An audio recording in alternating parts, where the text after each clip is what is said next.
This is Sam Asarvadam. What we thought would be useful for those of you who have been going through our group's textbook is to have some supplemental material. These are based on cases that you may have already reviewed and are familiar with, but include some additional material to try to put these cases in a context where you can borrow from some of the principles to use in similar cases. Specifically, some additional fluoroscopic images, anatomy dissections, and other closely allied tracings are going to be provided in the course of this discussion. We've also linked together cases that you may have seen in disparate locations in the book when they follow a common theme, but slight differences that are more nuanced than a written text explanation can provide. So let's start with this case. So patient with permanent atrial fibrillation, controlled or slow ventricular responses, and has a single chamber pacemaker, set VVIR 60 to 120. The lead is both pace and sense programmed unipolar, and you're called because of an issue on telemetry that suggests ventricular undersensing.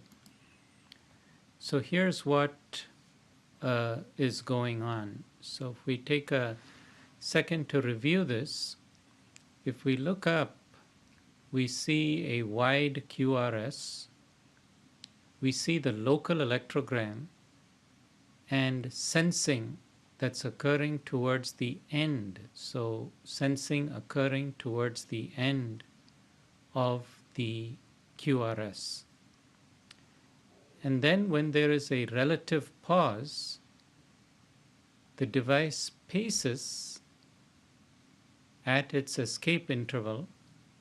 However, there clearly is a QRS already. So the question is this abnormal? Is this undersensing? And if it's not abnormal, why? Following this, we see a different morphology, likely a PVC, that sensed this time towards the early part of the QRS.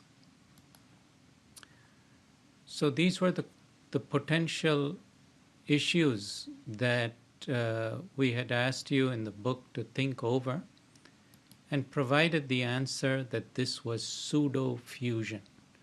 So going back to this tracing, let's think about these various possibilities. First, defining some terms. Fusion means that there are two different wavefronts that are operative. So for example, in a patient who's born with an accessory pathway, all ventricular beats are fused between the native conduction system and the accessory pathway conducting antegrade in sinus or any other atrial rhythm.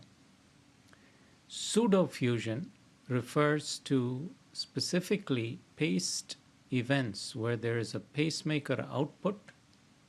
However, the QRS is completely unchanged, suggesting that pacing occurs so late that there is no contribution electrically and likely mechanically to ventricular contraction and activation from the paced output.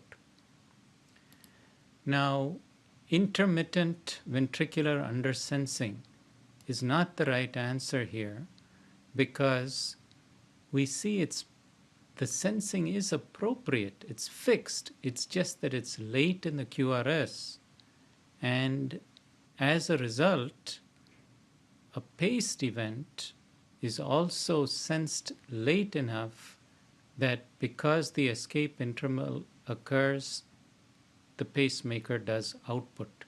We also see appropriate sensing for a completely different beat, likely a PVC. Now let's think a little bit about why in this patient this might occur. So for that we have a couple of background and some supplemental material to think about. This is an anteroposterior radiograph. We notice here calcification around the aortic area. We see the lead advancing to an unusual location consistent with coronary sinus and ventricular position. A word about the anteroposterior radiograph and the different areas that we see important for the device implanter. So if you notice, when we correlate with a cardiac dissection, a human heart, very similar to an in situ position with the trachea, the venous system, superior vena cava, right atrium and right atrial appendage, right ventricular inflow, right ventricular outflow. When we correlate with the fluoroscopic image, note that the left ventricular inflow takes up a very small portion of the normal anteroposterior chest radiograph.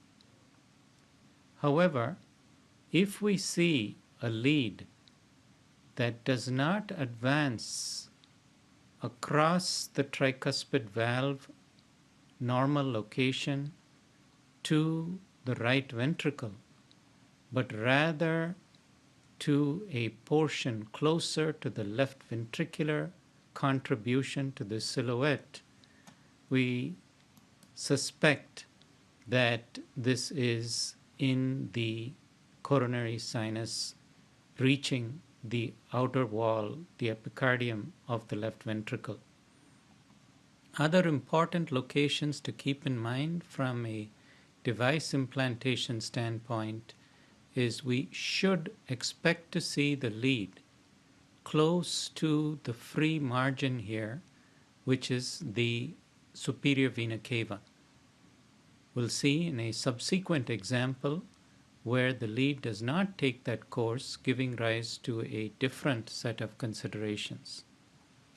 The right atrium free wall is also seen in the AP view. It's a relatively thin portion, very similar to right atrial appendage myocardium, and an area best avoided, particularly with screw-in leads that in the AP view can be seen pointing to this free wall.